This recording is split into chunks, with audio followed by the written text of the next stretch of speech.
बिस्मिल्लाहिर्रहमानिर्रहीम। अस्सलाम वालेकुम। वो ख़वातीन जिनको हमल नहीं ठहर रहा वो ये नुस्खा और तरीका अपनाए, इंशाअल्लाह ताला ज़रूर हमल ठहर जाएगा। जिन ख़वातीन को हमल नहीं ठहर रहा वो हामला नहीं हो रही, क्योंकि आज इन ख़वातीन को मैं ऐसे नुस्खे बताने जा रहा हूँ जिसके ज़रिए मखसूस चंद ही दिनों के इस्तेमाल से लाजमी हमल ठहर जाएगा। और एक ख़ास बात इस नुस्खे की ये भी है कि बहुत आसान और घरेलू नुस्खा है, सिर्फ 2 चीज़ों पर मुश्तमिल।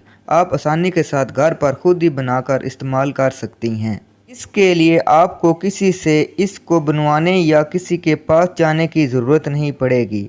इसको बनाने के लिए आपको सिर्फ 2 चीज़ों की ज़रूरत है। आप ये वाली 2 चीज़ें यानी फटकड़ी और दही, सिर्फ 2 चीज़ें लेनी हैं। आपने फटकड़ी सफ़ेद का इस्तेमाल करना है, सिर्फ 1 तोले की मकदार में लेनी है। इसको तवे में आपने बरिया कर लेना है। जब फटकड़ी बरिया हो जाए तो आपने इसको पीस कर इसका बारीक सफ़ूफ बना लेना है और किसी एयर टाइट जाल में आपने महफूज कर लेना है। और जब औरत हैज़ से फ़ारग हो जाए तो आपने 1 माशा की मकदार में इसे दही के साथ मिलाकर सुबह निहार मुँह खाना है। और ये 3 से 4 दिन आपने इस्तेमाल करना है।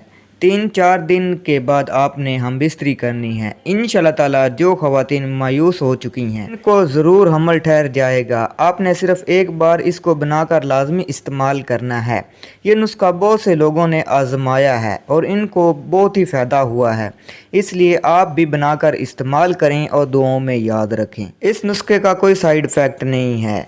अगर वीडियो आपको पसंद आए तो आपने इसे ज़रूर लाइक करना है, चैनल को सब्सक्राइब करना है। मिलते हैं अगली वीडियो में। अल्लाह हाफिज़।